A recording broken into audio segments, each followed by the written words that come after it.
Ivone, lá da Sapra, com a doutora Maria de Fátima, com a doutora Denise, que é quem gentilmente fez a palestra de hoje. Eu queria, antes da gente começar, eu queria saber se vocês estão escutando a gente direitinho. Se alguém puder colocar no chat aí, eu agradeço.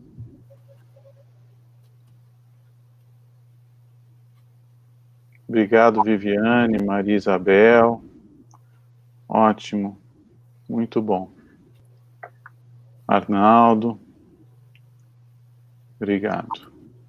Então, hoje, só para a gente ter a agendinha do que a gente vai fazer, eu estou fazendo essa abertura aqui de boas-vindas a todos os clientes, amigos da Sapra.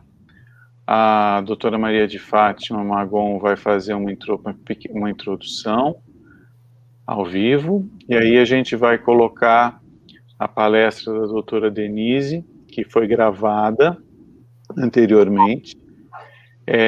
Depois algumas perguntas que a Ivone fez para a doutora Denise. Depois a gente vai deixar aberto para perguntas. E, na verdade, se alguém tiver pergunta durante a apresentação, seria ótimo que já fosse fazendo as perguntas durante a apresentação pelo chat, porque assim a gente já vai organizando as respostas, etc. Tá bom? Então, agradecer mais uma vez e vou passar a palavra para a doutora Maria de Fátima. Obrigado. Bom, boa tarde a todos.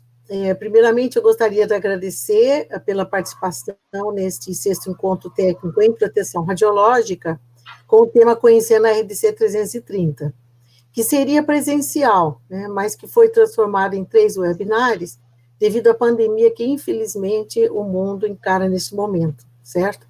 Com muito pesar, muita preocupação e tristeza pelas vidas humanas que estão sendo perdidas. Mas, ao mesmo tempo, com grande esperança que, com a cooperação, empenho e solidariedade de todos, nós passemos essa fase crítica o mais rápido possível, certo? Então, sejam bem-vindos nessa segunda parte dessa nossa webinar, Conhecendo a RDC 330. Bom, como vocês já sabem, a SAPRA, em toda a sua trajetória, tem contribuído para melhorar e informar, por diferentes meios e os diversos aspectos de proteção radiológica. Eu e Ivone sempre falamos que nós temos no nosso DNA esse papel, e com a nova RDC 330, acreditamos que seja, assim, fundamental a nossa participação nesse início de implantação.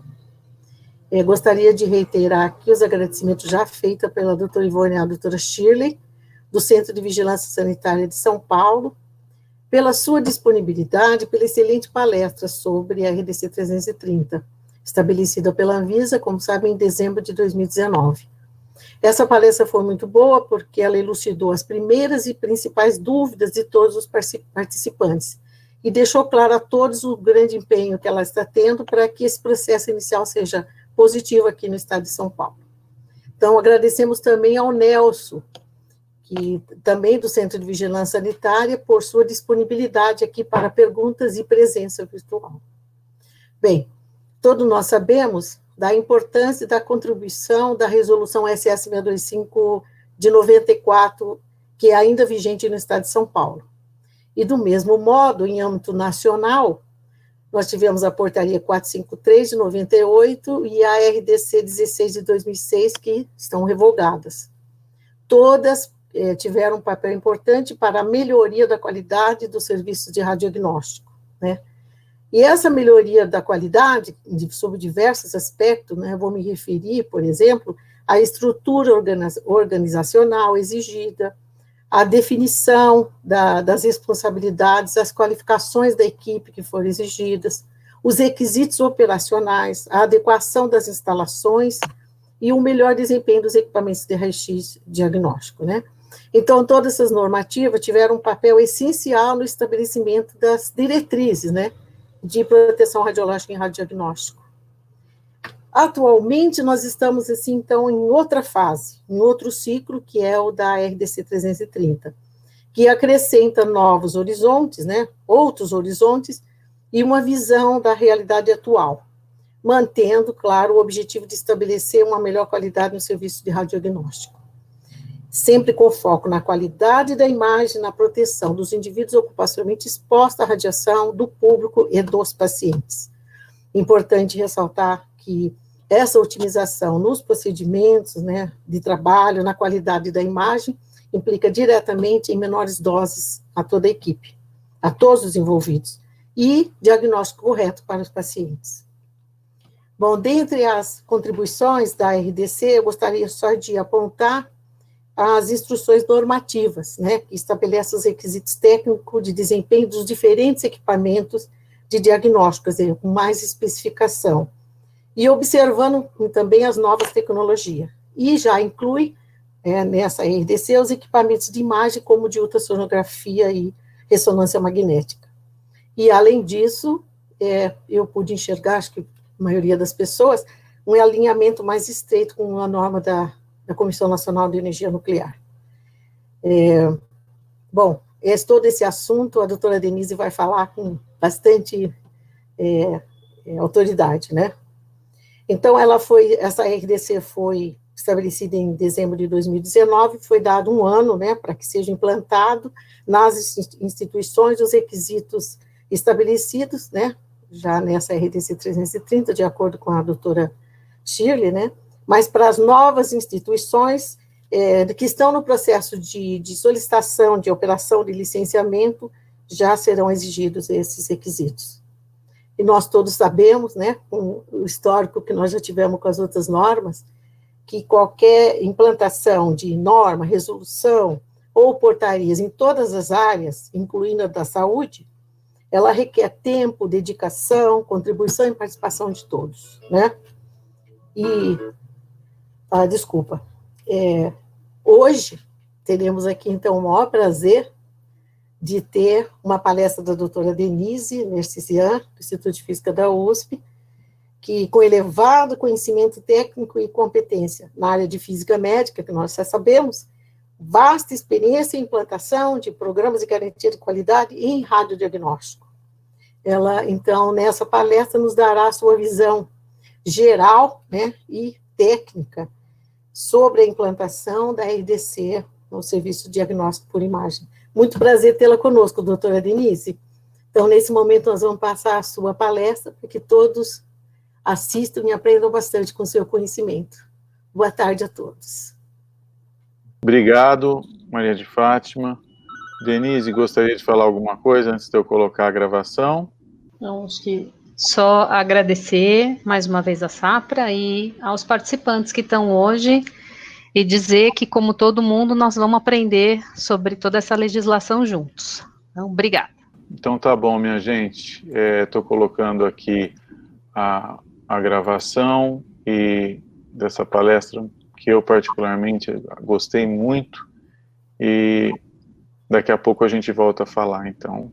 E, por favor, vão mandando as perguntas. Obrigado.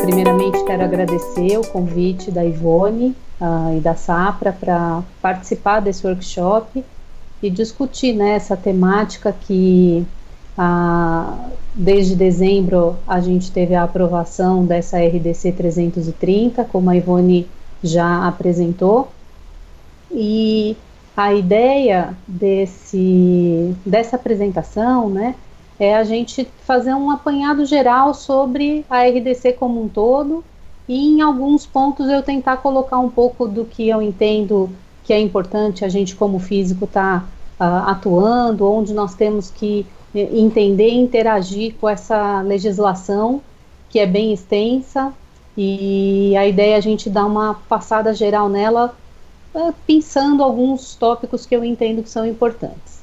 Então, começando a falar da própria estrutura da RDC, ela está dividida em 5 capítulos principais, onde eles vão falar de disposições iniciais, requisitos gerais, a parte de com serviços complementares e suplementares, e no final vem com algumas proibições, restrições e as disposições finais e transitórias, né?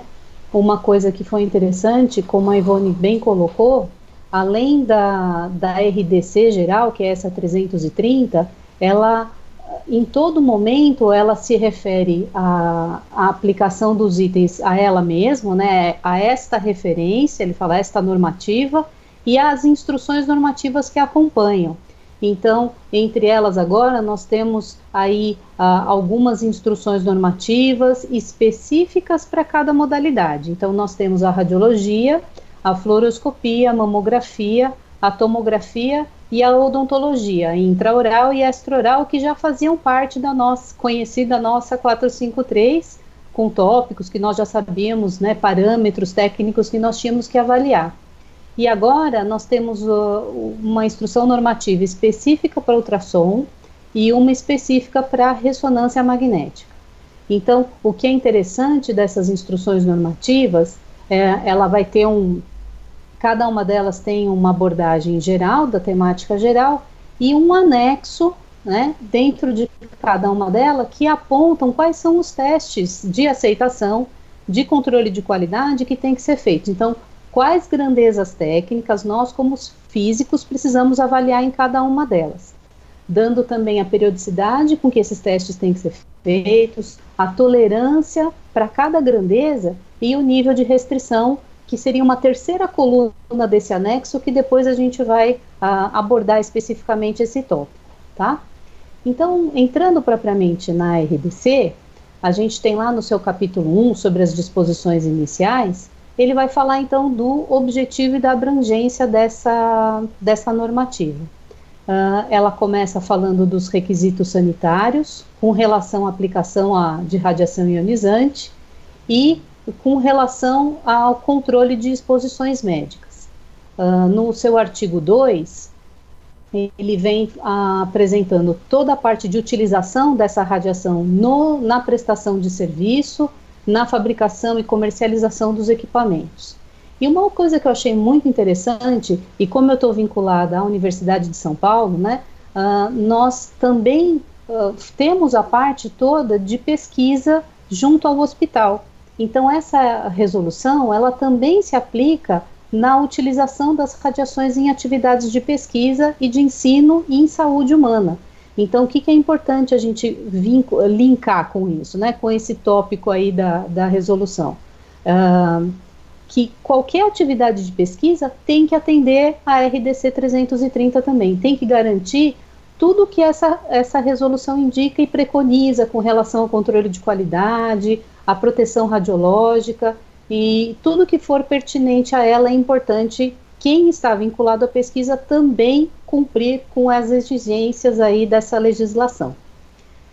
Seguindo na seção 2, ele vai entrar numa série de definições, de conceitos, de termos que vão ser considerados ao longo de toda a resolução. Então, no artigo 3, eu selecionei alguns, é claro que tem muitos outros. Então, ele fala do profissional legalmente habilitado, que é um profissional que tem a formação de nível superior ou técnico com competências atribuídas por lei e que cumpre com os requisitos legais para o exercício da profissão. Ele fala no item número 8 das definições do serviço de radiologia diagnóstico ou intervencionista. Então, ele define quem é esse serviço. Então, nesse serviço estão inclusos toda a parte de radiologia médica, odontológica, mamografia, fluoroscopia, tomo, e entrou aqui a ressonância e a ultrassonografia também. Ele define uma pessoa que é muito importante nessa resolução, que é o responsável legal, que é uma pessoa física investida de poderes legais para praticar os atos em nome da pessoa jurídica. Esse responsável legal, né, com a redundância aí das palavras, ele é o principal responsável pela aplicação dessa resolução. Tudo que ela permeia com relação a designações, delegações, estabelecimento de outros profissionais, é a figura do responsável legal a quem compete fazer essa delegação. Então, por exemplo, é ele quem vai delegar o profissional legalmente habilitado. Então, ele vai delegar, por exemplo, o responsável técnico. Quem que é essa pessoa? Ela é aquela pessoa que tem a responsabilidade pelos procedimentos radiológicos em cada setor da radiologia diagnóstica ou intervencionista. Então, se a gente fizer um link, assim, resgatar um pouquinho da 453, lá ela associava a figura do responsável técnico como um médico, odontólogo, né, dependendo da área. Ele designa também o supervisor de proteção radiológica, que é a pessoa que tem a responsabilidade pelas ações relativas à proteção radiológica em cada serviço de saúde que vai utilizar, então, a radiação ionizante, seja para fim de diagnóstico ou seja para fim intervencionista, tá? Então, é ele quem vai selecionar qual é o melhor profissional que vai responder, por exemplo, nessas duas áreas de ações, né? Seja a responsabilidade técnica ou a supervisão. Então, a responsabilidade legal cai toda sobre esse responsável na escolha disso e na implementação disso tudo. Uma outra definição que eu acho importante trazer aqui é o conceito de nível de restrição. Isso não tinha na 453 e eu trouxe como um exemplo vamos dizer, um recorte de uma instrução normativa que aponta, então, o levantamento radiométrico como um exemplo para a gente entender. Então, a nível de restrição, é uma condição do serviço de saúde ou do produto para a saúde que impõe uma restrição ao funcionamento daquele serviço ou à utilização daquele produto. Então, usando o levantamento radiométrico como exemplo, ele tem, por exemplo, ali na terceira coluna, o nível de tolerância. Então, para uma área livre, ele define um nível de, por exemplo, 0,5 milisievert por ano. E ao lado dessa coluna vem a coluna com nível de restrição, aonde a área livre diz que se esse valor estiver acima de 1 milisievert por ano, começa a se impor esse nível de restrição, aonde a pessoa, ou a instituição ou a clínica vai ter que tomar alguma atitude para poder, então, corrigir este nível que está acima do tolerável para atender, então, a legislação como um todo. Um outro conceito que é importante é o teste de aceitação, né, que são um conjunto de medidas, de verificações, que são realizadas logo após a instalação de um equipamento numa sala. Então, para que serve o teste de aceitação? Justamente para verificar e atestar a conformidade desse equipamento com relação às características do projeto que esse equipamento tem que operar, desempenho, de acordo com o que o fabricante declara, e também de acordo com a resolução e com a normativa referente à sua modalidade, seja de radiologia, fluoroscopia, ultrassom, o que quer que seja.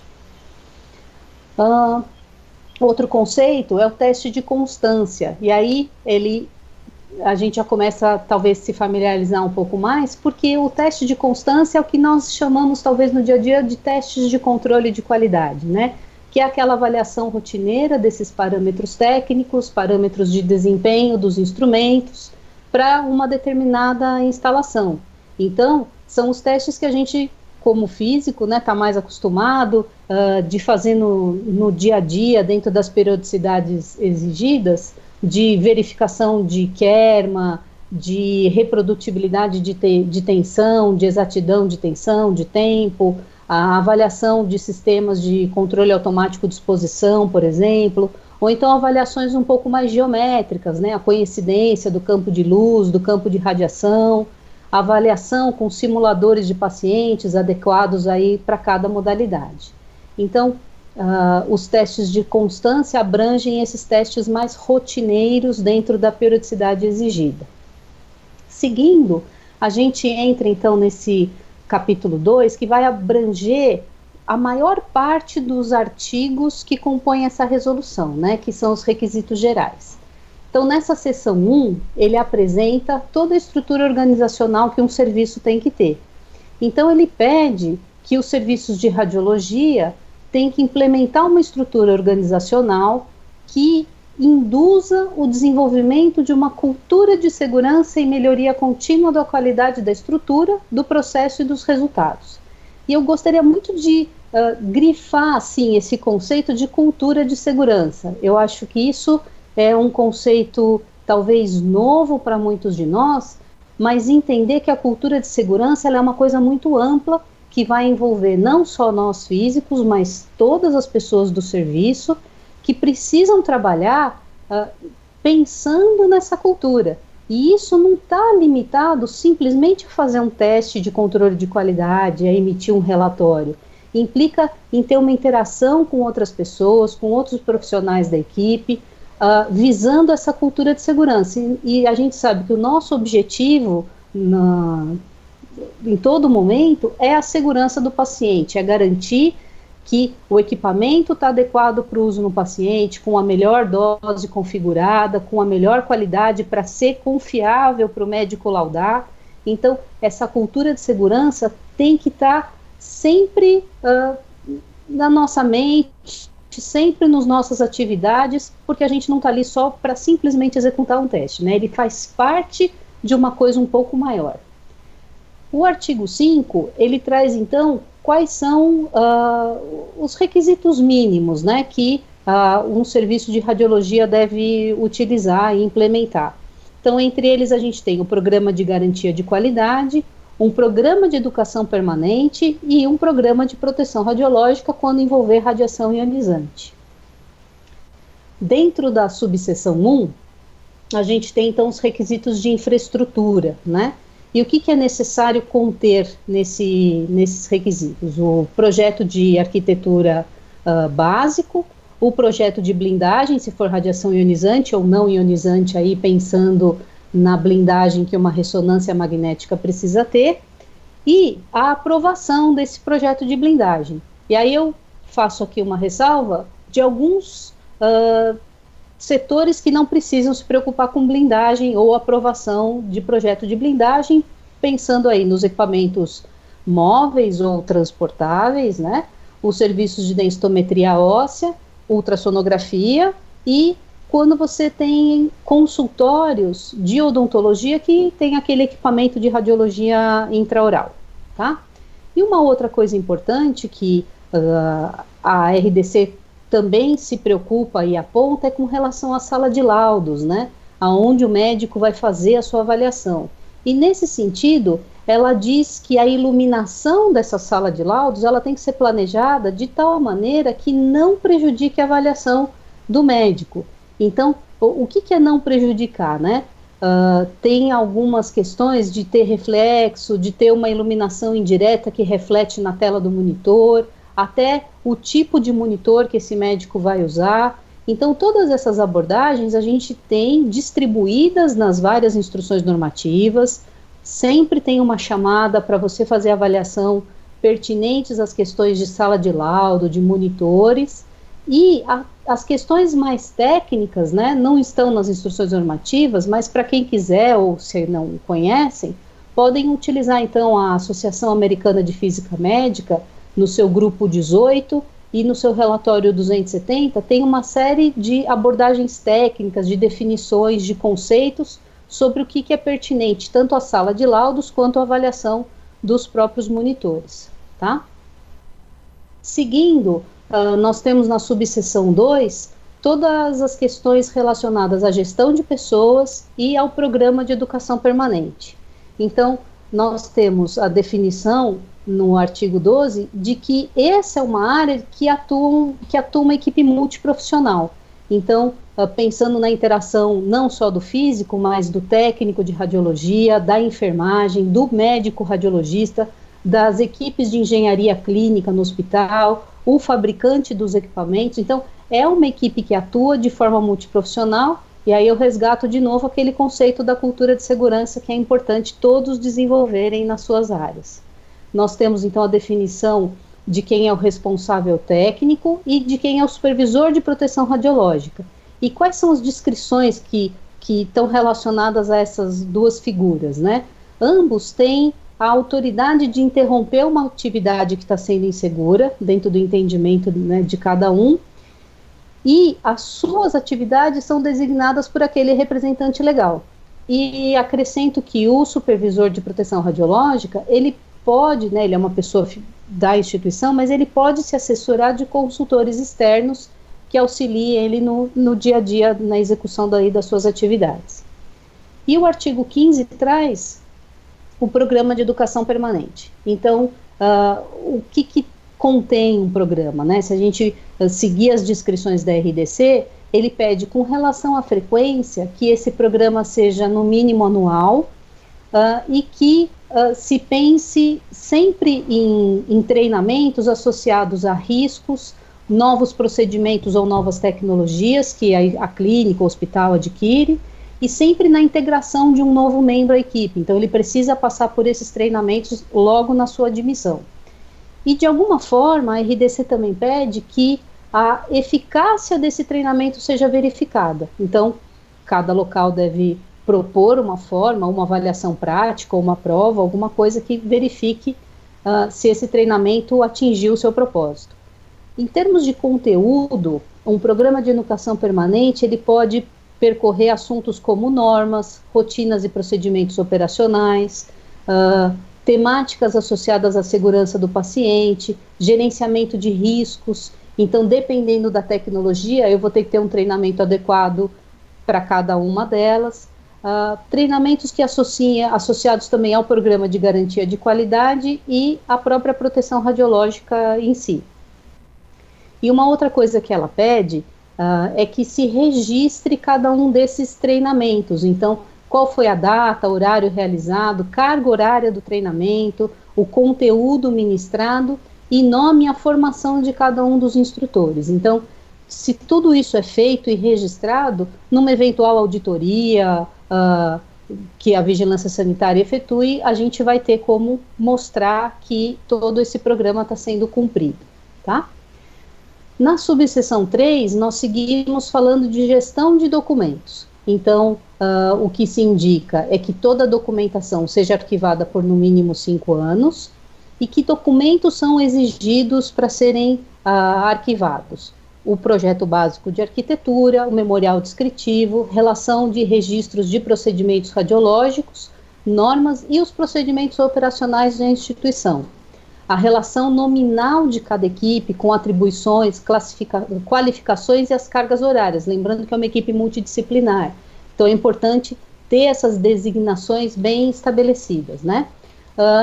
E, como a gente falou, registrar os treinamentos na educação permanente, os relatórios de programa de controle de qualidade e da proteção radiológica.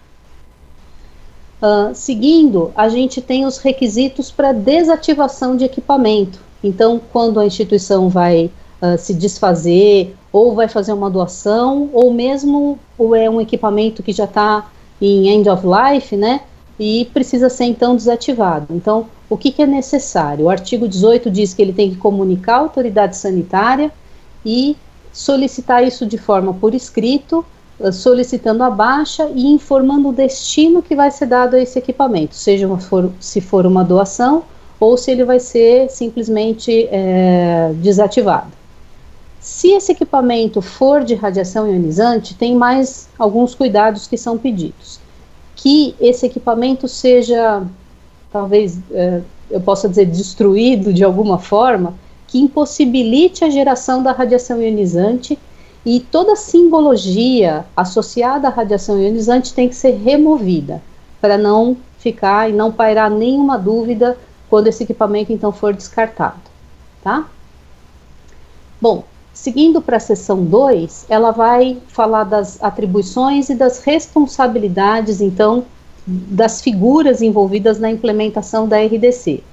E aí ele traz, ela fica bem redundante, é uma leitura que você vai perceber que muitas vezes alguns termos voltam, e no artigo 21 ele novamente fala do responsável legal, da importância e da responsabilidade de implementar essa resolução.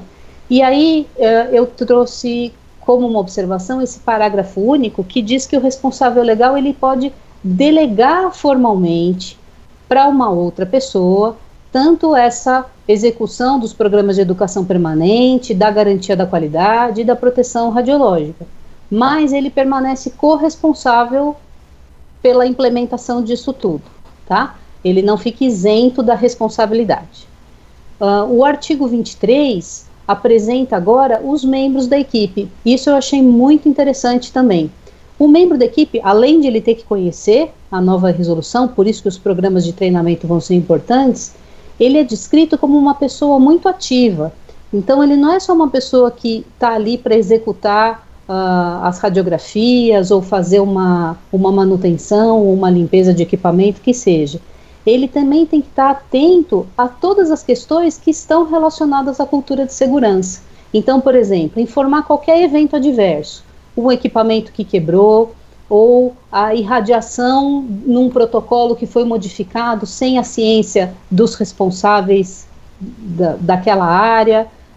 Ele tem que participar ativamente dos treinamentos, da garantia da qualidade e da proteção radiológica. Então, é uma figura ativa em todo o processo, tá? Então, os membros da equipe, das instituições, têm que participar também na implementação da resolução. Aí, seguindo, a gente vai para a seção 3 da resolução, que trata, então, do Programa de Garantia da Qualidade. Então, no artigo 24, ele faz uma definição bem geral, e aí ele vai entrar em vários artigos que vão falar sobre gerenciamento de tecnologias, outros artigos falando da parte de processos, e os outros artigos no final dessa sessão toda, abordando as questões associadas a risco. Mas, assim, em linhas gerais, selecionando tudo que está sendo falado lá, obviamente, com muito mais detalhe do que a gente está apresentando aqui, ele vai abordar como e o que um programa de garantia de qualidade contempla. Ele aponta para questões de se fazerem retestes, né, como a gente chama no dia a dia, que é após você faz uma avaliação como físico e você verifica que um determinado parâmetro técnico que você avaliou está acima de um nível de tolerância permitido. Então você vai acionar a equipe de engenharia, o fabricante, que vai efetuar a correção daquele parâmetro. Então nós temos que voltar, reavaliar aquele item para que tenhamos certeza que ele está operando dentro das condições corretas. Então isso é o que a gente no dia a dia chama de reteste.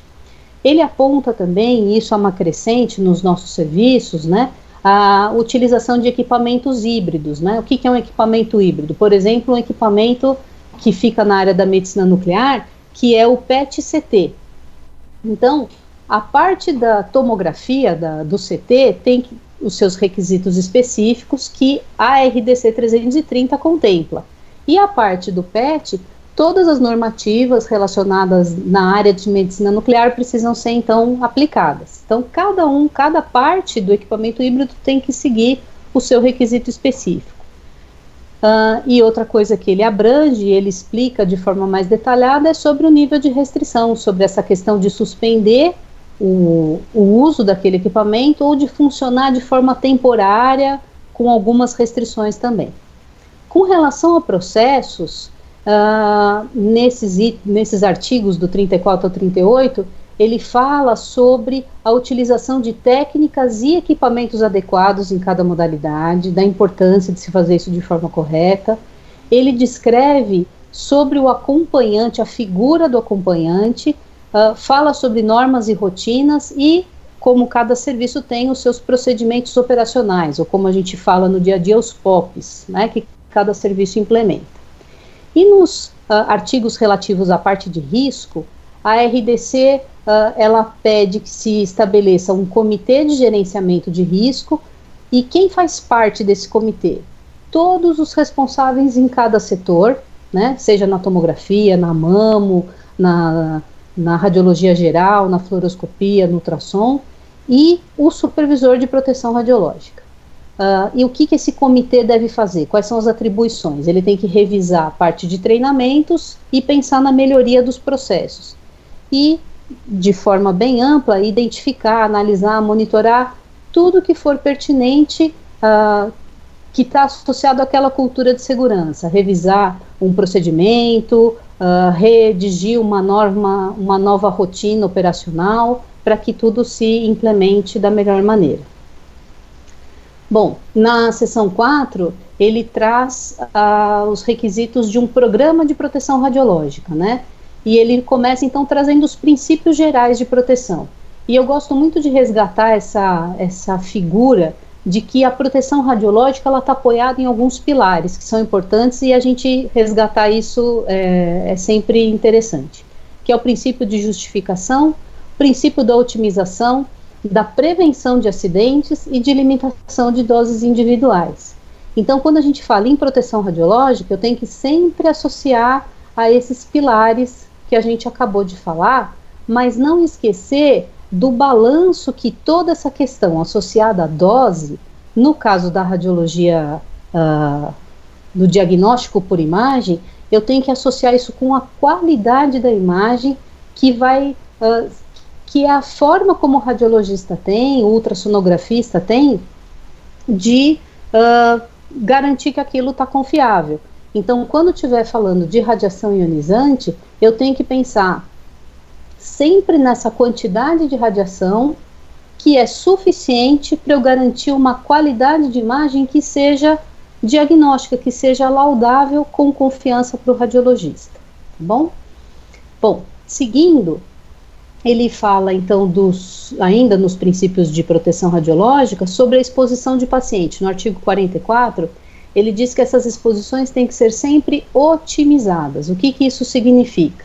Que eu tenho que usar técnicas, equipamentos e acessórios que são adequados para aquela anatomia ou para aquilo que se quer visualizar. Tenho que pensar em otimizar processos de trabalho, ter a garantia de qualidade avaliada e pensar num outro conceito que também é muito atual e muito importante, nos níveis de referência de diagnóstico, seja para adulto e quando for um serviço que se aplica à pediatria, né, também nos exames pediátricos. Então, esse conceito de nível de referência, dentro das instruções normativas de cada área, ele dá algumas referências de doses que a gente pode acompanhar, para quando a gente faz a avaliação de alguns exames mais típicos, né, que eles listam ali como um exemplo para a gente poder, como uma referência para a gente poder fazer as avaliações. Mas o que nós temos também atuado dentro dos programas de residência que nós atuamos, é de determinar quais são esses níveis de referência locais. Então você consegue estabelecer isso, dá um pouco de trabalho, é verdade, mas você consegue verificar o nível de referência local em relação a esse que a RDC coloca, e vai então deixando o serviço bem mais personalizado, no sentido de fazer esse acompanhamento de forma real e bem próxima do tipo de paciente que você tem, do tipo de exames que o seu serviço implementa. Tá bom? Seguindo então, ainda falando de proteção radiológica, ele fala então de alguns artigos, o 45, o 48 e o 49, respectivamente falando aí de níveis de referência para a área ocupacional, para indivíduos do público e para a área ambiental, a RDC se remete aos níveis exigidos pela CNEM, então a gente continua se baseando nas normas da CNEM para essa parte. O artigo 46, ele fala sobre a trabalhadora que engravidou, então ela deve notificar imediatamente o responsável legal sobre a sua gravidez e avaliar a condição de trabalho dela. Então, claro que nesse item a gente tem que lembrar que nós temos a NR32, que é do Ministério do Trabalho, que vai dizer que essa trabalhadora tem que ser afastada, e no sentido de avaliar a condição de trabalho, é verificar um trabalho que ela possa fazer sem nenhum risco de exposição, para que ela continue aí atuando no serviço, mas não numa área que tem então a radiação ionizante. O artigo 47, ele traz para a gente que os jovens aí menores de 18 anos não podem estar envolvidos em áreas de radiação ionizante, tá? Seguindo, na subseção 2 ainda desse item, a gente tem as medidas de prevenção em proteção radiológica. E o que ele traz no artigo 50 com relação à prevenção? Ele pede que a avaliação contínua das condições de trabalho sejam verificadas e que os ambientes sejam classificados. Então, isso a gente está um pouco mais acostumado, né, em determinar, de acordo com as descrições de CNEM também, o que é uma área livre, o que é uma área supervisionada ou controlada.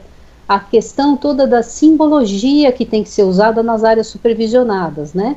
E também a verificação das barreiras físicas com relação à proteção radiológica. E, obviamente, controlar o acesso das pessoas. Então, no artigo 51, o que ele traz como medidas de prevenção? Ele define as salas onde vão ser feitos os exames como áreas controladas e pede, então, as barreiras físicas com a blindagem adequada. Que se tenha restrição de acesso e a sinalização, e o acesso exclusivo a quem? Aos profissionais daquela área, aos pacientes e a acompanhantes quando necessário. E, obviamente, a disponibilização, né, de um equipamento adequado e de acessórios que são indispensáveis para você executar um determinado exame. Com relação à sinalização e essa parte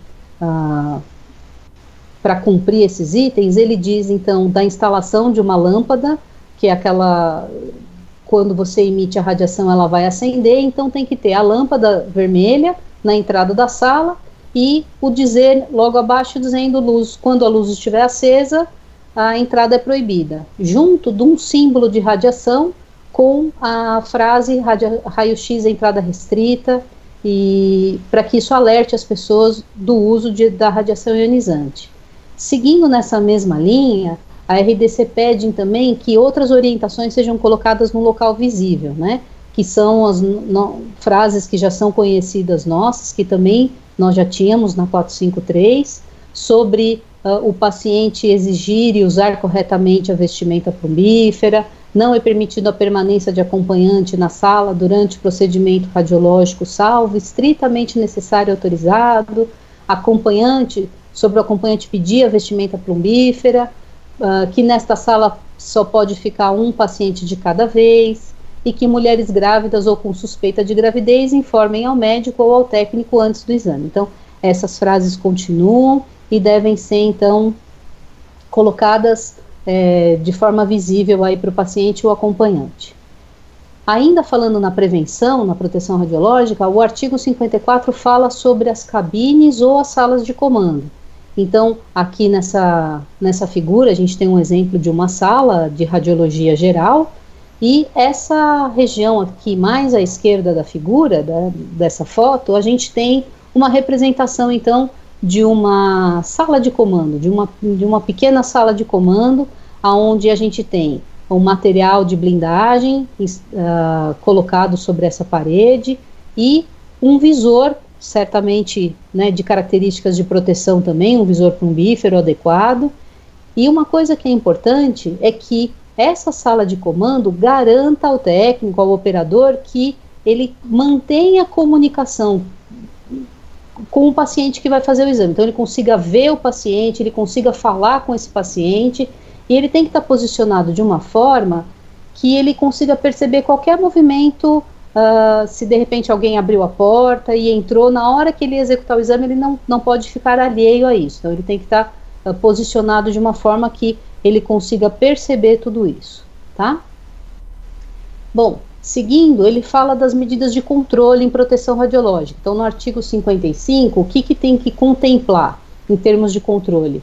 É aplicar um programa de garantia de qualidade que contemple, de novo, a RDC 330, a instrução normativa respectiva àquela modalidade e as recomendações do fabricante específico. Fala novamente sobre implementar normas, rotinas, os protocolos, toda a parte de equipamentos que permite a utilização, então, dessas radiações ionizantes com qualidade e segurança e o uso de equipamentos de proteção individuais e coletivos. E aí, ele entra em alguns artigos que falam sobre o acompanhante, onde ele fala quando que um acompanhante deve participar ou se incentivar a participação de um acompanhante no exame, que essa participação tem que ser de forma voluntária, e ele descreve quem pode ser esse acompanhante e quem não pode. Então tem algum desses artigos vai descrever isso, e o que deve ser feito em relação ao uso de equipamento de proteção individual por esse acompanhante. Já nos artigos seguintes, o 59, o 60 e o 61, ele define a questão do uso dos equipamentos de proteção individual para profissionais e pacientes, propriamente ditos. Então ele define um tipo de EPI, que é o avental plumbífero mais adequado para uma proteção primária, que é o de 0,5 milímetros de chumbo de equivalência, ou para a radiação espalhada, que é o de 0,25 milímetros de chumbo, e quando esse EPI tem que ser usado pelo profissional ou quando algum tipo de EPI tem que ser colocado sobre o paciente para proteger uma anatomia que não quer ser radiografada, não precisa ser radiografada, né, na imagem, mas ela está ali no campo que vai ser irradiado, então você protege aquele tecido colocando um determinado material na frente, né, um avental, um saiote, um protetor de tireoide, o que for mais adequado. Na subseção seguinte, ele vai falar sobre as medidas de vigilância e monitoramento. Então, no artigo 65, entra toda essa parte de dosimetria, né? Sobre a utilização do dosímetro, vai falar sobre as regras de utilização do dosímetro, quais são os níveis de registro, seguindo, então, as recomendações da CNEM, o que fazer no caso de uma exposição acidental e também com relação à investigação nos casos que as doses avaliadas excedam esses níveis preconizados aí pela CNEM. E com isso a gente consegue abranger toda a parte dos requisitos gerais que o capítulo 2 abrange, né? Ele toma. E seguindo então para o capítulo 3, ele vai falar então de coisas que são complementares e suplementares mais importantes aí nos serviços de radiologia. Como, por exemplo, a teleradiologia e comando remoto de equipamentos. Então, quando um serviço for oferecer coisas nesse sentido, né, dessa teleradiologia ou dessa monitoração à distância, o que é importante? Primeiro, o artigo 71 fala de uma coisa muito importante, que é a parte de garantia ética e de segurança do paciente. Em que sentido? Todas as informações do paciente, elas têm que o hospital, a instituição, a clínica, ela tem que garantir a confidencialidade, né? A importância desses dados associados ao paciente serem transmitidos de forma segura e com o consentimento por escrito, né, assinado pelo paciente. No outro artigo, no caso dos serviços de teleradiologia, vai precisar fazer uso de monitores, né, para que os laudos possam ser realizados. Então, esses monitores, eles têm que ser específicos para esse fim. Então, compatíveis com as características de imagem que cada modalidade assistencial precisa. E a RDC deixa bem claro, é proibida a utilização de monitores convencionais não específicos para essa finalidade. Então, a gente sabe que a diferença de um monitor comum para um monitor de laudo, qual é? Basicamente é o custo, né? É um custo mais elevado, mas um monitor específico, ele vai ter características tanto de resolução, quanto de uniformidade, de iluminância, principalmente de mostrar os níveis adequados das tonalidades ali de cinza que o médico precisa diferenciar. Então, se você, às vezes, se um serviço não usar um monitor adequado, pode ser que você tenha nuances, principalmente na área de baixo contraste, que não vai ficar visível. Então, às vezes, um nódulo, alguma patologia, tem uma similaridade muito grande com o tecido aonde ele está.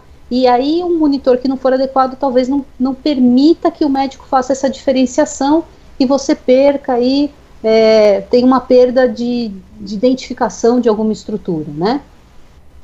Bom, seguindo, fala também de um outro serviço que a gente tem visto, como as carretas móveis, né, que são os serviços itinerantes. Então, um serviço que for itinerante, ele precisa estar vinculado formalmente a um serviço de radiologia com instalações fixas, né? Não pode existir apenas o serviço itinerante. E uma coisa que a RDC também, ela pede, é que quando essas carretas, esses serviços itinerantes, eles sejam submetidos a todos os testes de constância em cada local de parada para atendimento antes do início das atividades, obedecendo tanto a RDC como um todo, ou com uma instrução normativa associada ao equipamento que ele transporta. Então, eu sei que isso é um desafio, né? Precisa se avaliar de que maneira fazer isso, mas é algo que está exigido, então, na RDC, e a gente vai ter que pensar em como fazer isso, tá? A seção 3, no artigo 77, ela é bem abrangente e ela é muito interessante, por quê? Porque ela trata dos fornecedores, dos serviços de manutenção, assistência técnica de equipamentos, e aí falando do controle de qualidade e da proteção radiológica, que são aqueles terceirizados. Então, quando a gente fala num terceirizado, o que é importante se atentar? Que os terceiros têm que atender todos os requisitos que a RDC pede, a equipe técnica esteja qualificada e atenta aos requisitos de desempenho e segurança dos equipamentos que ela utiliza para fazer suas avaliações, os seus testes, os controles, que eles tenham equipamentos, né, o terceiro precisa ter equipamento e dispositivo que satisfaça os requisitos da resolução e das hienes. Então, dependendo do teste que eu for fazer, eu preciso avaliar se o meu medidor de tensão não invasivo é adequado tanto para o raio-x, quanto para a mamografia, quanto para a tomografia. E entender as diferenças técnicas entre eles para saber se eu tenho esse instrumento calibrado também de forma adequada, né? E isso é muito importante.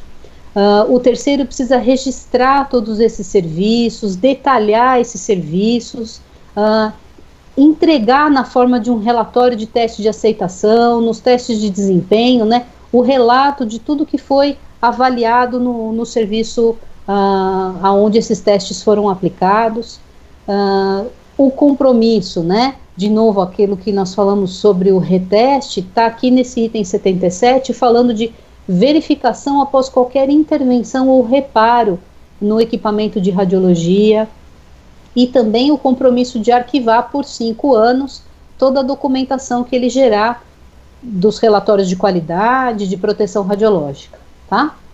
Aí, seguindo, já terminando, no capítulo 4, ele fala de algumas proibições e restrições.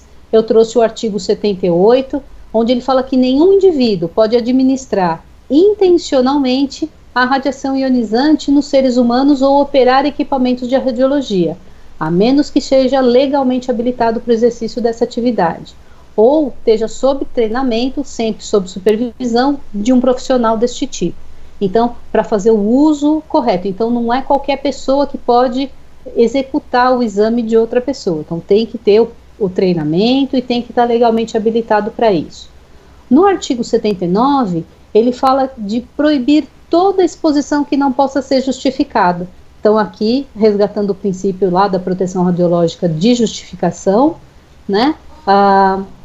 O que está proibido? A exposição deliberada de seres humanos ao raio-x, com objetivo único de demonstração, treinamento ou outros fins que contrariem o princípio da justificação.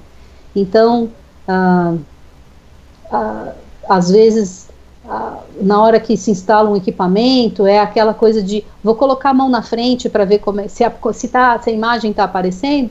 Talvez isso não seja uma prática comum, né, no seu serviço, mas, infelizmente, a gente sabe de outros locais que acabam fazendo coisas assim, ou às vezes irradiando alguém para mostrar que o equipamento foi corretamente instalado. Então, isso é proibido, tá bom?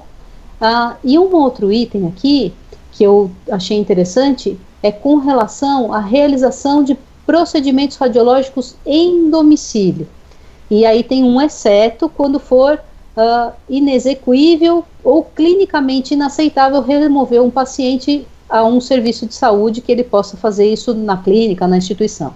Então, a radiologia em domicílio, hoje nós temos recursos técnicos para isso, nós temos equipamentos, emissores que são muito portáteis e temos equipamentos de detecção digital que são portáteis. Então, é um serviço que tecnicamente é possível, mas não indicado nesse sentido no caso de um paciente clinicamente ele pode ir até o local e fazer essa radiografia no lugar mais adequado, tá? E por fim, nós temos no capítulo 5 as disposições finais e transitórias, onde no artigo 84 ele dá um prazo de 12 meses para implementação da RDC, de todos esses itens, de todas as instruções normativas nos serviços, Lembrando que ela foi aprovada em dezembro do ano passado, então nós já estamos tendo que nos adequar, olhando para os serviços, revendo os testes de qualidade, os que eu já fazia. Se o meu serviço ainda não tinha ultrassom e ressonância, eu tenho um prazo aí para eu me adequar a isso, e isso às vezes pode implicar, e certamente vai implicar, em compra de simuladores adequados para ultrassom, simuladores adequados para ressonância. A gente sabe que essa questão de importação leva alguns meses, então tem um custo associado, então isso tudo tem que ser bem pensado na hora de implementar os serviços nessas duas novas áreas que não estavam contempladas antes.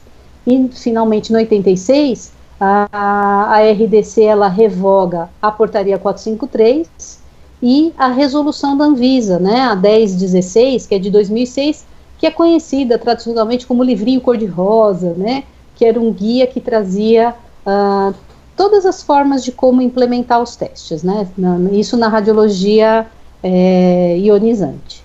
Eu acho que era isso que nós tínhamos para apresentar e fico à disposição. Obrigada. Bom, gente, queria agradecer. A gente já tem várias perguntas aí, né, que foram feitas.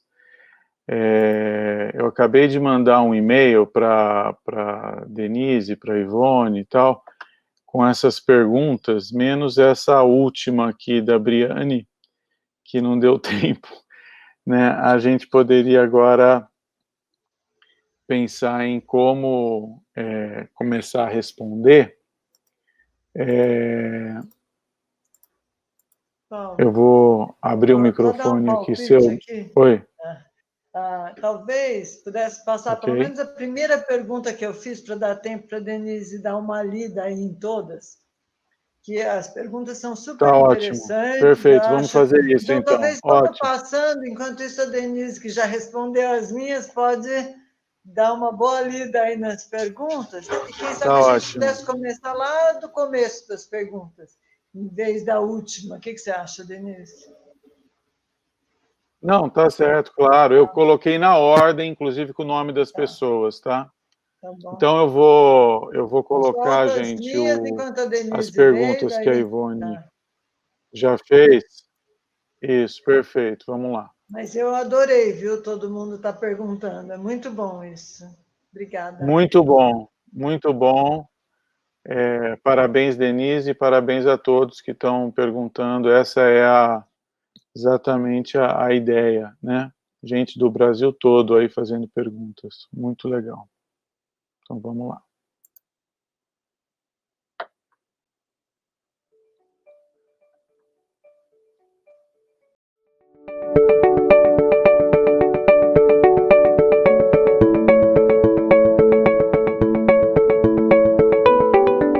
Oi, Denise. Fantástica apresentação. Eu acho que elucida muito as pessoas que estão começando a implantar a RDC, o que a gente precisa, onde estão avanços e onde estão as novidades com relação a 453. Né? Queria fazer algumas perguntas, sendo a primeira delas, com relação aos testes de aceitação. Né? Muitos dos equipamentos vendidos no Brasil são importados. E o fabricante, às vezes, fala, já foi feito o teste de aceitação lá nos Estados Unidos, lá na China, lá no Japão. Como é que você vê isso? Como que o teste de aceitação deve ser exigido por cada instituição? Bom, Ivone, eu acho que na RDC está muito claro, apesar dos equipamentos que nós temos aqui serem de origem importada ou serem montados, né, nos respectivos fabricantes aqui no Brasil, a RDC deixa claro que o teste de aceitação deve ser efetuado após a instalação do equipamento, e justamente para verificar se todos os critérios de desempenho continuam sendo atendidos, né? Porque às vezes tem alguma associação a uma rede elétrica que está instalada, então você tem que verificar se toda a calibração junto à rede elétrica daquela clínica, daquele hospital, também está adequado. Com relação às questões de qualidade de imagem, a gente tem que garantir que a imagem está sendo, que aquele equipamento está gerando, tenha uma boa qualidade. Então não é porque ele foi testado fora ou porque ele já tem uma legislação fora. A RDC deixa claro, é importante. Uma outra coisa que eu gostaria de complementar, às vezes o hospital, quando vai comprar, né, principalmente o hospital de origem pública, né, ou mesmo uma clínica, ele vai ter um descritivo de compra, onde ele vai pedir que o equipamento venha e atenda algumas coisas. Então, na hora de se implementar os testes de qualidade, algo que nós fazemos junto à engenharia ou à equipe que fez a instalação, é a verificar se todos os requisitos que foram pedidos na compra foram atendidos, né? O equipamento atende essa faixa de tensão que estava exigido, o equipamento atende a faixa de corrente, né? Em toda a faixa de corrente ele está calibrado, em toda a faixa de tensão ele está calibrado, a qualidade de imagem está adequada. Então, e mais uma coisa, né? A RDC, a gente acompanhou um pouco da redação dela, participamos da consulta pública, então nós sabemos que a Anvisa, apesar de não estar exatamente descrito as referências que a Anvisa utilizou, a gente conhece a origem de cada exigência, de cada nível de tolerância, a gente conversa com outros colegas que conhecem outras modalidades também, de outros grupos. Então, são exigências também internacionais. Então, nós estamos seguindo o que esse equipamento, se ele for instalado nos Estados Unidos ou em algum país da Europa, tem que atender da mesma forma. Então, a gente garante que os nossos pacientes aqui vão ter o equipamento com a mesma qualidade. E não ter um equipamento que lá fora funciona de uma maneira e aqui a fabricante possa deixar em aberto ou não atender alguma faixa. Então, eu entendo que é super importante, a RDC pede que o teste de aceitação seja feito após a instalação ou qualquer reparo, você verificar se aquilo está adequado, né, através dos retestes. Então, sim, tem que fazer o teste de aceitação. Denise, você sabe que clínicas menores e regiões muito distantes do país têm que ser tão beneficiadas e tão educadas quanto São Paulo, todo o Sudeste, né? Então, como é que nós vamos fazer treinamentos, você acha, para todo esse pessoal, né? A cultura de segurança e de proteção radiológica é uma coisa que realmente só vai ser atingida a partir de treinamentos. Enquanto a gente não tiver com todo mundo treinado, as pessoas esquecem. A cultura de proteção radiológica, eu acho que é por isso, inclusive, que pede para que o treinamento seja anual, tem que ser relembrada a todo momento, todo ano, né? Então, como é que você vê essa necessidade de treinamento hoje no Brasil com a implantação da RDC? Olha, Ivone, eu acho que o treinamento contínuo, né, no programa de educação permanente, ele é fundamental. E você bem colocou a importância de nós fazermos isso de forma contínua. Entendo também que o nosso país, ele tem dimensões continentais, né? E implementar isso num centro como São Paulo, Rio de Janeiro, na região sul, né? Tem uma facilidade, nós temos grandes centros, grandes hospitais, mas temos isso no país como um todo, temos clínicas menores que vão necessariamente se adequar à RDC, e eu acredito que as empresas que oferecem os serviços de avaliação dos programas de garantia de qualidade e treinamento vão precisar ter muita criatividade na forma de fazer isso, principalmente pelo país. Eu acho que, de uma certa forma, nós estamos num período de treinamento. Estamos todos confinados em nossas casas, aprendendo a trabalhar em home office, quem não tinha a prática, aprendendo a fazer essa comunicação à distância com as pessoas, mostrar que não é porque nós não estamos fisicamente juntos, nós não estamos perto. Então, usar ferramentas, tantas plataformas para se fazer esses webinars, essas conversas virtuais, eu penso que também podem ser usadas para fazer esses treinamentos anuais, às vezes facilitando inclusive o custo, né? De você, por exemplo, na sua empresa, deslocar um profissional para uma região distante da onde está a safra, o custo que isso tem, que para uma clínica menor poder arcar pode ser inviável, mas você oferecer um curso de forma remota fica muito mais prático, o seu profissional fica perto de você, mas consegue atender e fazer esse treinamento à distância com todos os recursos que hoje a tecnologia nos permite. É claro que se for um treinamento mais prático, que implique em operar um raio-x, uma mamografia, isso vai ter que ser repensado. Mas com relação a conceitos, com relação a falar de proteção radiológica, eu penso que nós temos recursos tecnológicos, a internet de boa qualidade na maioria dos locais, onde vai permitir que essa comunicação à distância também seja efetiva nos treinamentos. Então, eu acredito que é possível, sim. O que nós precisamos é, nós profissionais da área, estarmos realmente conhecendo, né, tanto a RDC, as instruções normativas, conhecermos e nos capacitarmos tecnicamente em tecnologias que eu não conheço. Então, isso é o nosso desafio maior. Nós, como físicos, buscarmos esse conhecimento de áreas que talvez eu não atuava e vou passar a atuar, para poder prover treinamentos aí onde quer que precise. Denise, você que tem estado em grandes centros, na Universidade de São Paulo, e acompanhou toda essa transição da radiografia em filme para a radiografia digital, nós tivemos inúmeros benefícios, tivemos uma visualização melhor de anatomias, mas a 453 falava muito, tinha um item específico sobre radiografias rejeitadas, né? Eu lembro da minha época de visita a hospitais, que a gente entrava na sala, olhava atrás da porta, tinha uma pilha de radiografias que não tinham sido utilizadas, e nós, como físicos, chegando nesse lugar, a gente já sabia que ali tinha um problema.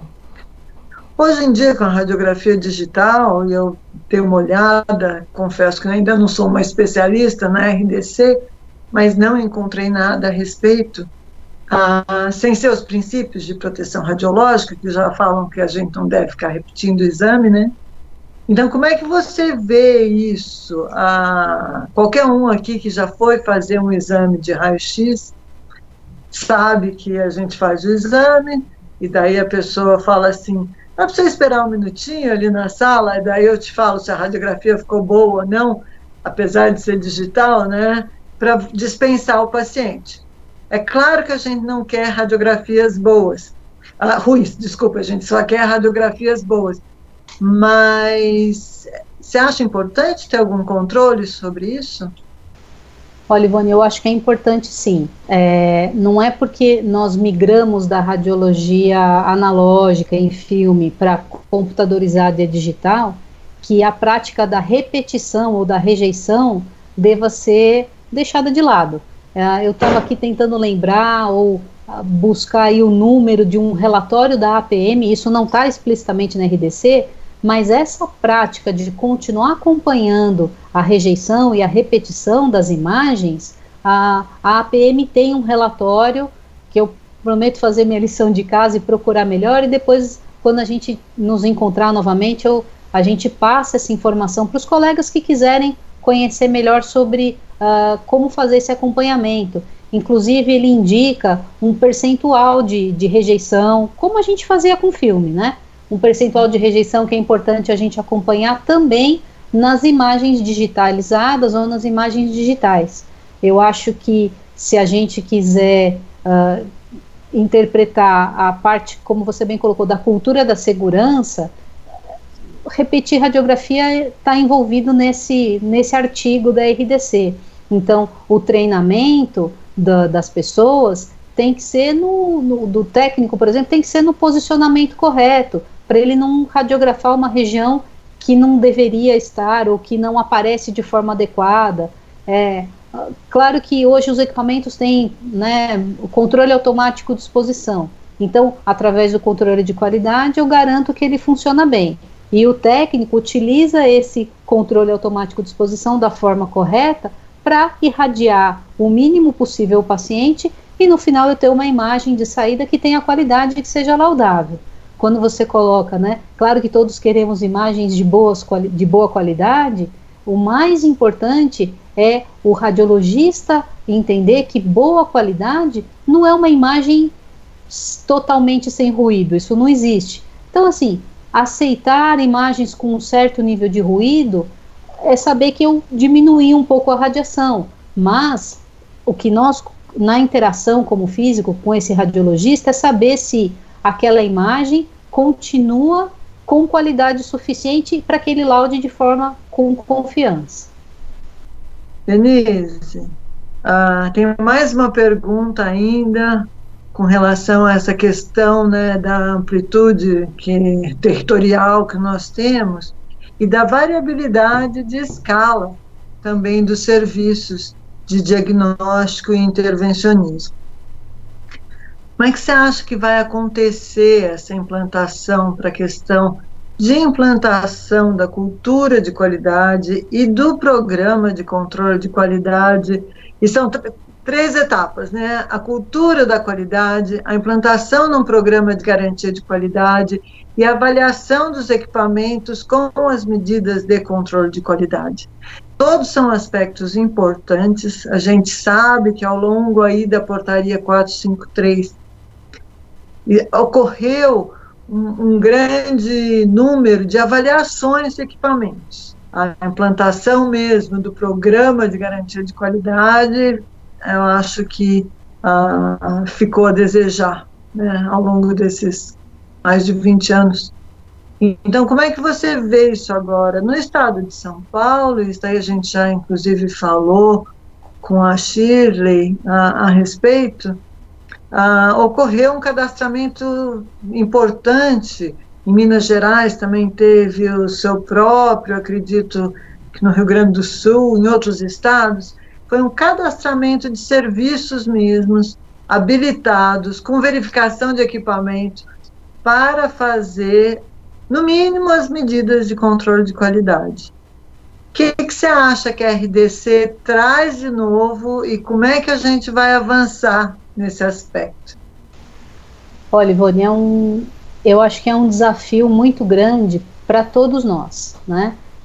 Certamente as clínicas menores, os hospitais maiores, todos teremos que atender o que a RDC nos apresenta. E precisamos nos reinventar todo dia e pensar de que formas implementar isso. Talvez um exercício para nós que fazemos o serviço, ou para outros colegas que atuam também na área, é a gente aproveitar bastante da experiência da Agência Internacional de Energia Atômica. A agência, ela disponibiliza documentos e a gente conversa, às vezes participa de projeto em conjunto, né, através da universidade, e uma preocupação da agência é justamente atender sempre como você pode implementar ou garantir qualidade de locais remotos, onde você não tem um físico ou uma equipe que possa implementar coisas desse tipo. Então, a agência promove a confecção de dispositivos muito simples, onde, claro que uma vez precisa ir presencialmente, treinar pessoas locais para que avaliações de qualidade de imagem, imagens desse dispositivo possam ser realizadas e essas imagens então enviadas a quem possa fazer a avaliação que tenha um treinamento mínimo. Então, de novo, eu acho que é uma área que ela está em constante mudança. A gente tem que cumprir a RDC, ok, precisamos nos capacitar e buscar a nossa capacitação, junto com as clínicas menores. Certamente as clínicas não vão ter como ficar comprando simuladores e coisas desse tipo, mas a RDC permite que ela se assessore de terceiros, como você falou, pessoas que já estão cadastradas nos serviços, nas vigilâncias sanitárias, que demonstrem que tem capacitação para isso, né? Então ela pode ser colocada como um terceiro naquela clínica, ela leva instrumentação para que essa avaliação de qualidade então seja feita. E os outros itens do programa, ele possa complementar de forma remota também, como nós falamos, através de treinamentos de forma remota, através de outras avaliações que possam ser feitas. Eu acho que tudo é um grande desafio e uma grande oportunidade para a gente aprender. E eu acho que assim, aí vale só uma ressalva minha, um complemento. Quando nós olhamos assim de forma mais técnica para as instruções normativas, tem alguns itens que nós nos questionamos se aquela periodicidade que a Anvisa colocou é a mais adequada. Então nós sabemos, e aí eu gostaria muito de colocar a Associação Brasileira de Física Médica, a BFM, ela tem feito um esforço, chamado sócios para reunir, para escrever guias que vão nos ajudar a implementar, e também em contato com os responsáveis na Anvisa, talvez questionar coisas. E quem sabe com o tempo, não necessariamente tão agora, mas a gente consiga estabelecer um canal a partir de resultados que vários grupos tiverem, devolvermos para a Anvisa o seguinte respaldo técnico: olha, tal parâmetro técnico não precisa ser feito semanalmente, mensalmente é suficiente.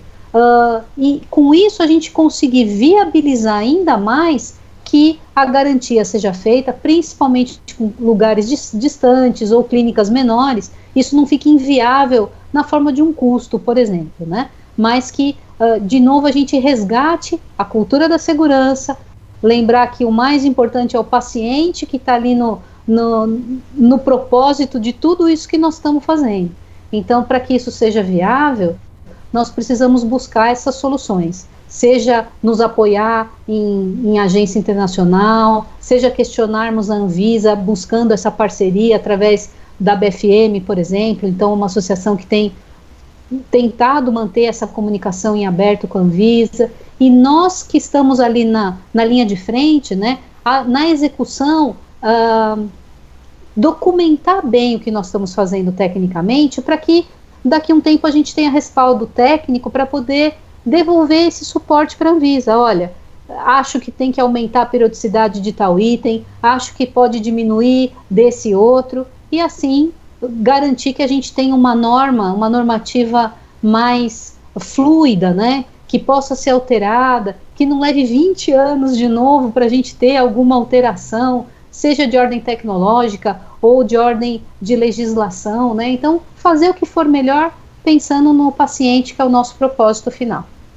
Denise, nós da SAPRA agradecemos muito a sua participação, gostamos da palestra e tenho certeza que ela vai ser apreciada por muita gente. Esse formato que nós aprendemos aqui vai possibilitar que pessoas do Brasil inteiro aproveitem todo esse conteúdo maravilhoso que você nos passou. Obrigada e sucesso a todos na implantação da RDC 330. Uma grande tarefa e nós vamos vencer. Obrigada, hein?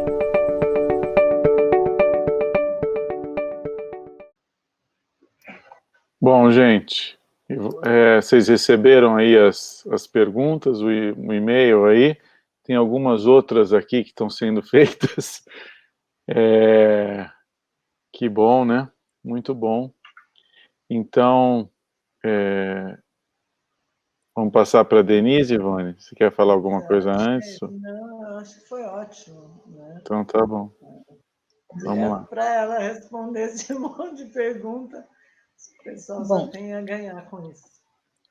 Eu vou tentar responder. Eu acho que tem algumas questões aqui que a Shirley é a pessoa mais adequada para responder, e outras mais relacionadas à dosimetria, ao uso de dosímetro. Eu acho que a palestra da Ivone vai nos esclarecer muito, né? Com relação também a atender as exigências aí da RDC. Eu vou tentar, assim, e selecionando algumas, depois eu posso tentar responder as outras, e aí, né, Paulo, Ivone e Fátima vão me ajudando aí a orientar o que é pertinente. Teve uma pergunta, acho que da Juliana Oliveira, que foi sobre de quem é o responsável legal, se é um médico, hemodinamicista, ou quem que é.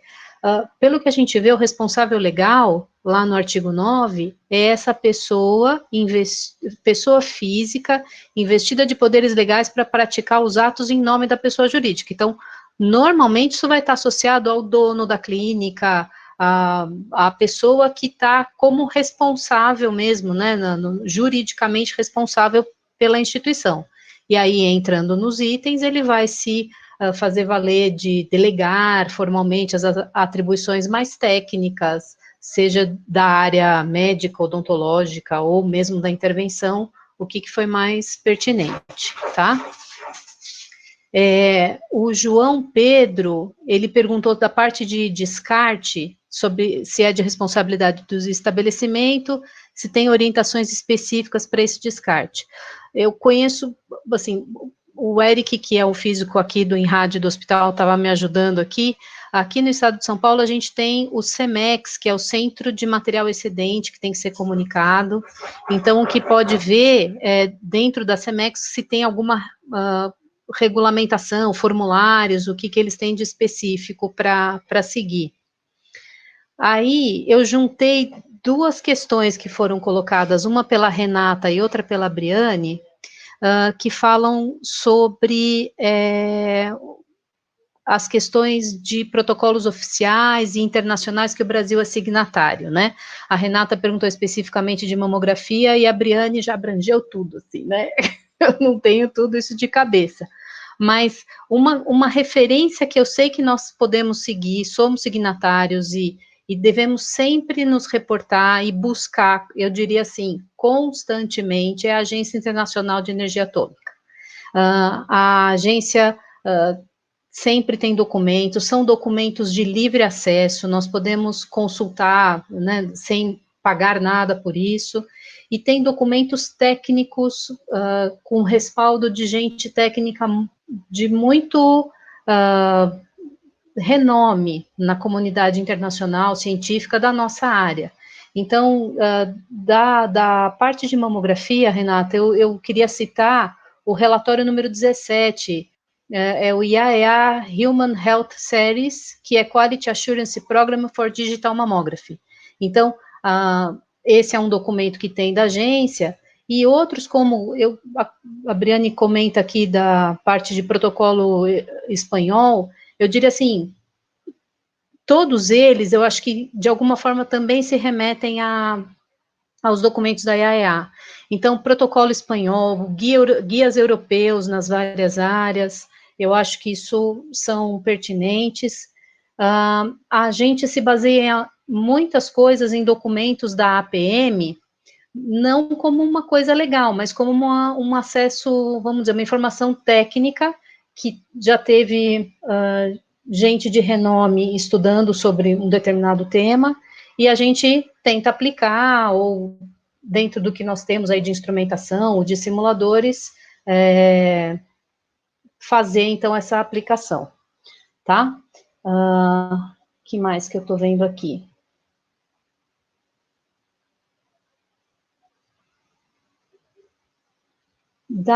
Tem uma questão que acho que a Simone Valdivieso colocou, para ser supervisor de proteção em diagnóstico por imagem, se faz necessário que o mesmo tenha algum registro em algum órgão competente?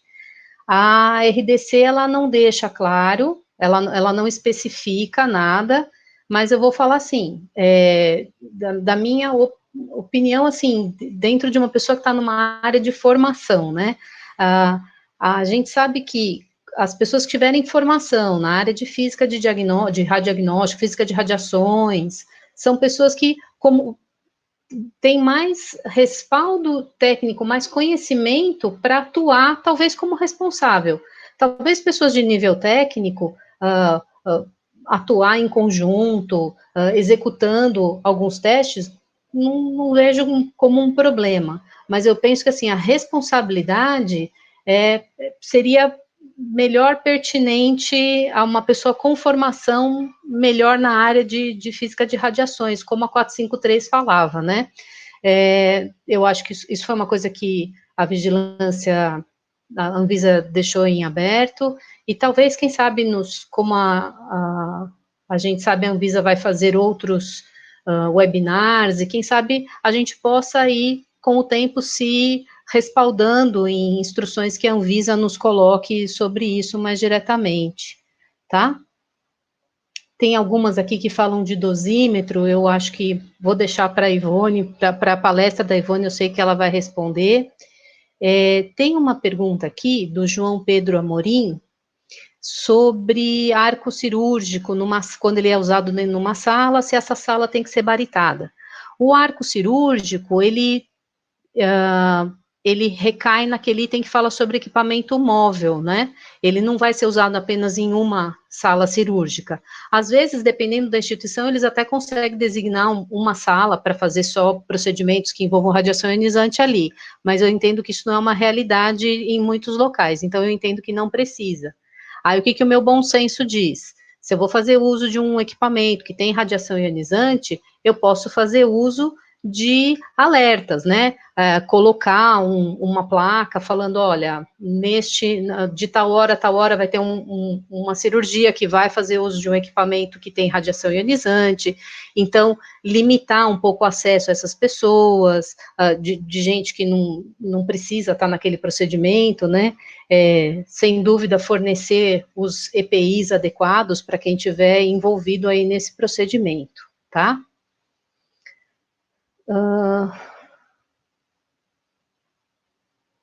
Teve uma que colocou aqui, o Genildo Martins falou quanto à exigência de 50 miligramas minuto para arco cirúrgico. Eu acho que ele quis dizer, os equipamentos antigos vão satisfazer essa exigência. Eu não tenho tanta experiência assim com o arco, mas eu penso o seguinte, a gente tem que acompanhar essas medições de taxas típicas pela linha de base que a gente tem de medição. Então, pegando ali para um paciente típico, como fala, se eu não me engano, a IN53, que é a de fluoroscopia, ela mantém essa medição de taxa e essa avaliação de referência, né, de 50 miligramas minuto, mas como toda avaliação de dose, assim, a gente não pode tomar isso como um limite, mas sempre como um valor de referência para eu acompanhar. Então, os equipamentos antigos têm um desgaste, às vezes tem que fazer alguma compensação, porque ele não está avaliando a qualidade da imagem, né, então eles acabam aumentando o ganho, isso pode comprometer a dose. Então, sim, temos que tomar cuidado e acompanhar mais de perto. Aí, a minha sugestão, para quem tiver equipamentos mais antigos, é assim, faça o teste, na medida do possível, em periodicidade menor do que você faria uma vez, 2 vezes por ano, que seria o exigido. Por quê? Porque eu tenho que saber se ele está descalibrando e ele pode estar entregando mais dose ali para o paciente.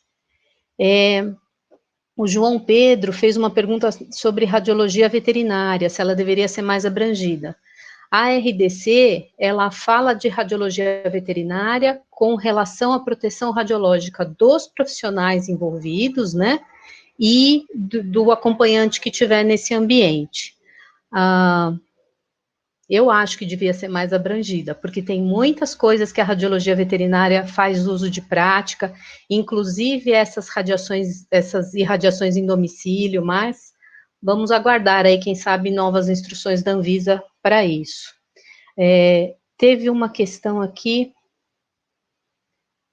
da Briane também, falando sobre as instruções normativas, que falam de teste de qualidade de imagem, que deve ser executado com uma ferramenta de teste específico.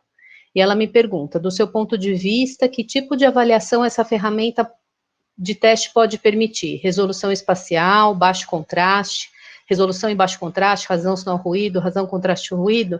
Minha resposta é sim. Se você tem ferramentas e consegue avaliar várias dessas grandezas, eu acho que a gente deveria avaliar. Nosso grupo, nós avaliamos, tentamos desenvolver ferramentas não só qualitativas, que é aquela que você radiografa um dispositivo de teste, observa numa condição adequada e diz o que você enxerga e faz essa associação com uma qualidade, mas também avaliações quantitativas. E aí isso envolve, tem que desenvolver um conhecimento técnico aí, de manipular um pouco essas imagens. Aí a gente vai precisar ter acesso às imagens que a gente fala sem processamento, que na linguagem do dia a dia a gente fala imagens RAW, né, sem processamento nenhum, para poder fazer essa avaliação quantitativa também, por seleção de regiões de interesse, utilizando aí os visualizadores aí de padrão de imagem DICOM.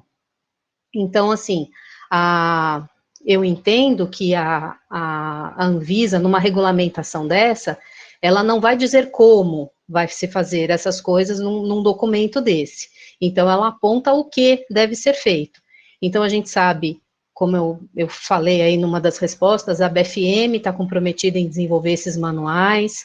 Eu sei que cada grupo deve ter um pouco dessa experiência, e eu acho que é como eu falei, a gente está agora numa fase de todo mundo aprender coisas que ainda não fazia, rever conceitos e avaliar como a gente pode executar da melhor maneira, tá? Que mais que eu acho que eu posso pegar daqui? O João Pedro Amorim também colocou uma seguinte questão. Não seria melhor os grandes centros, como hospitais e clínicas, com grande abrangência, deveria ter um físico médico? Se eu pudesse responder, eu falaria sim, bem grande, porque é o meu sonho que isso aconteça. A gente trabalha com formação de pessoas, nós temos residentes na área de diagnóstico, outros centros trabalham com formação de pessoas, que poderiam ser essas pessoas locais, não que eles vão dar conta de fazer testes e testes e mais testes, mas eles serem essa pessoa local, responsável por fazer aquilo que está lá no começo da RDC, garantir a cultura da segurança na área do diagnóstico. Então, claro, ele vai talvez se assessorar de um terceiro que vai vir fazer os testes para ele, mas ele é aquela figura que está constantemente no serviço, que está interagindo com os outros profissionais. É ele quem vai fazer a ponte do radiologista para saber se a imagem está com uma boa qualidade, com a equipe de enfermagem e vai perceber se precisa de um treinamento de proteção radiológica. Então, sim, é um sonho de alguém que atua em formação, ver físicos contratados, não só em grandes hospitais, mas em grandes clínicas de diagnóstico, que tem aí várias unidades, onde precisa ter essa pessoa que faça esse acompanhamento mais de perto. Eu sei que as empresas oferecem o serviço, vão e detêm instrumentos que são caros, né, para cada instituição às vezes ter o seu, mas eu acho que isso seria um bom modelo que hoje a gente conseguiria atender, talvez começando pelos grandes centros e aí formando gente com o passar do tempo, para que a gente possa atender esse Brasil como um todo, né? Então, sim, gostaria muito de ver isso acontecer. Que mais? Eu acho que tem outras questões, não sei se Ivone, a Fátima querem também compartilhar com relação à parte de uso de dosímetros. Olha, a Ivone teve um problema técnico e caiu. Tá. Então, ela está tentando se reconectar, mas está tendo muita dificuldade. Eu não sei se a internet aqui em São Carlos está muito congestionada. Não sei se a Maria de Fátima gostaria de falar alguma coisa desse negócio do uso dos monitores agora por cima e por baixo do avental, que foi perguntado. Sobre esse uso dos dosímetros, nós vamos dar uma palestra especificamente com a posição da SAPA, porque como foi colocado pela RDC que os laboratórios teriam que fazer essa decisão, a própria Shirley, na palestra dela, ela colocou essa questão. Se todos os laboratórios forem tomar uma atitude em relação a como deve ser usado o dosímetro, vai ficar um pouco dispareado, ou, vamos dizer assim, não homogêneo no Brasil. Então, a Anvisa ela disse que vai se posicionar a respeito. Então, nós estamos aguardando um pouco, e a Ivone, na palestra, vai falar um pouco a respeito da nossa posição. Então, nesse momento, sendo mais conservador, que as pessoas continuem usando, né, o dosímetro sobre o avental, principalmente quando você pensa a respeito que nós não temos ainda uma monitoração de cristalino, e muitos profissionais da saúde não usam protetor de tireoide, então nós temos essa possibilidade de, pelo menos, indicar algum tipo de dose das partes não expostas. Mas nós vamos ter uma resposta um pouco mais, vamos dizer assim, assertiva e em comum acordo com laboratórios, com a BFM e com a própria Anvisa, que a Shirley disse que iria fazer. Mas a Ivone vai falar bastante, eu acho que no dia 9, mais sobre esse assunto, que nós vamos já ter mais algumas respostas diretas, né? Eu só gostaria de falar sobre aquela questão da certificação do supervisor, para o pessoal assistir a palestra da Anvisa, que ele colocou alguma coisa a respeito naquela aula que ele deu, porque existe uma pequena confusão aí entre supervisor de técnicas radiográficas e supervisor de proteção radiológica. Então, seria interessante que as pessoas que tiverem essa dúvida assistam a aula da Anvisa. É isso que eu gostaria de falar. Quer falar alguma coisa, Denise, a respeito? Eu estava aqui procurando para ver se tinha mais questões, mas eu estou achando muito interessante realmente a participação de todos. Para mim é uma experiência nova, né? Tá fazendo um webinar, né, nesse formato, e eu acho que, assim como vários colegas estão colocando aqui nos comentários, acho que nós temos também muitas dúvidas, né, com relação às questões técnicas de implementação, e nós temos reunido o nosso grupo, né, junto com os residentes, e feito uma leitura, item a item, agora, né, tanto da RDC, agora a gente entrou começamos pela instrução normativa de radiologia, e colocando, assim, observações, né, o que eu gostaria de perguntar para a vigilância com relação a esse item, porque a gente não entendeu. Então, por isso que eu acho que é importante, de novo, falar dessa parceria junto à BFM, né, que tem tentado manter esse canal de comunicação em aberto com a vigilância, com a Anvisa, para que, quem sabe, a gente possa repassar essas dúvidas e, de repente, isso servir até de material para os futuros treinamentos que a vigilância se propôs a fazer, né? Então, sim, acho que cada um no seu grupo pega essas instruções, pega as INs, leia, grife, aponte as suas dúvidas, né? Os que forem sócios da BFM, submetam essas dúvidas, né, nesses canais, ou procurem outros colegas. Eu acho que nós ainda podemos contar quantos nós somos, né? Infelizmente, nós não somos tantos físicos assim que atuam nessa área, então acho que a gente pode se ajudar, sem dúvida nenhuma. É isso. Muito bom. Olha, gente, vou responder por aqui. Os webinars vão ficar, assim, disponíveis. O da Shirley já está, eu vou colocar o link aqui, mas se vocês entrarem no site da Sapra, já tem uma chamada, né? Não aparece a parte do chat, mas tudo que é falado está lá gravado. E esse aqui a gente vai disponibilizar também. Provavelmente entre amanhã e segunda-feira já vai estar disponibilizado. Eu vou colocar aqui o link do da Shirley,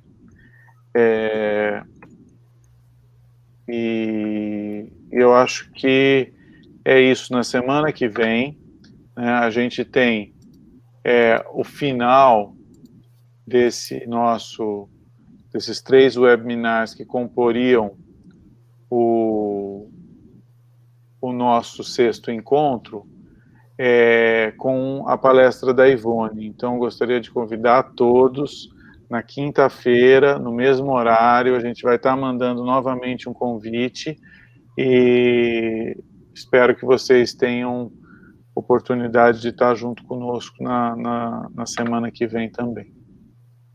Então, queria agradecer muito. A gente vai fazer, a Ivone está falando aqui, né, a gente vai fazer outros webinars específicos. Agradecer a Maria Isabel, que deu essa sugestão dessa parte mais voltada para a segurança e que a gente deve estar fazendo também. E agradecer especialmente a Denise, que preparou esse material super bonito aí, deu essa passada geral, né? Acho que pelas perguntas e pelos manifestos aí que você viu, Denise, super parabéns, viu? Realmente maravilhoso. É um prazer poder ajudar, poder compartilhar essa leitura que a gente fez e acho que compartilhar mais as dúvidas, né? Saber que estamos todos aprendendo juntos. Com certeza. Gente, muito obrigado. Obrigado, Maria de Fátima. Obrigado, Ivone, que está aí no chat, pelo celular. E tem mais coisas aqui, ó lá, mais ideias. E vamos acolher essas ideias aí e fazer muitos outros eventos nesse formato. Obrigado, gente. Um abraço, obrigado, Denise. Obrigado, Maria de Fátima. Obrigada. Um abraço, Denise. Muito obrigada pela sua participação. Obrigada a você. Um abraço grande. Obrigado a todos, viu, gente? Muito contente com a participação de vocês e com as manifestações aí. Um abraço.